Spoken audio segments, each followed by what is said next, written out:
आपको उज्जैन तीर्थ क्षेत्र के में जो कालियादेव पैलेस है अत्यंत रहस्यमय व गुप्त स्थान है उसके बारे में बताता हूँ। मैंने आपको कालियानाग की जो कथा सुनाई थी उसी का अगला संस्करण है ये। भगवान शिव ने कालियानाग की तपस्या से प्रसन्न होकर उसे अपने गले में धारण किया था, लेकिन उसके जो अंतिम हिस्सा था पूँछ, उस पर भगवान ने आशीर्वाद दिया था कि तेरे इस पूँछ वाले हिस्से पे जो अंतिम कुंडली तू बनाएगा वहाँ पे भगवान सूर्यदेव का वास होगा, लोग उसकी पूजा करेंगे। तो कालियानाग इसी क्रम में क्षिप्रा नदी में उसकी लंबाई लगभग उस समय सतयुग में उसकी लंबाई लगभग 1200 फीट थी।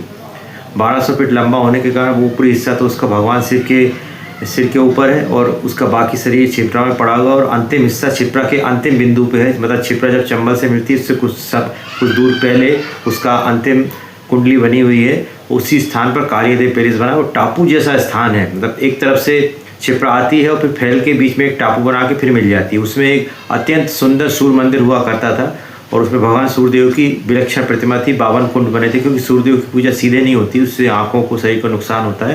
तो कुंड के माध्यम से ज्योतिषी गणनाएँ होती थी और लोग सूर्य की साधना करते थे। बाद में कालांतर में वो स्थान मुगलों के अधीन गया और उन्होंने अपने अय्यासी का अड्डा बना लिया। फिर वो सिंधिया राज परिवार के पास आया और वर्तमान में उसकी एक बड़ी संपत्ति सिंधिया राज परिवार के हिस्से में है। लेकिन उन्होंने एक गलती कर दी, उन्हें थोड़े से हिस्से में ही सूर्यदेव की प्रतिमा रखी है, बाकी अपने नियंत्रण में रखा है। ये बड़ी दुख की बात है। मध्य प्रदेश सरकार को इस दिशा में कार्य करना चाहिए कि पूरा भव्य सूर्य मंदिर बने वहाँ पे। जो होना चाहिए वो बहुत छोटे रूप में है और बहुत ही खूबसूरत जगह है, लेकिन उसको जाने के लिए आपको अतिरिक्त प्रयास करना होगा। वो काल भैरव से 12 किलोमीटर आगे है और यदि आप अपने वाहन से जाएँ तो अच्छा, नहीं जाएँ तो भी वहाँ से गाड़ी हो जाती है।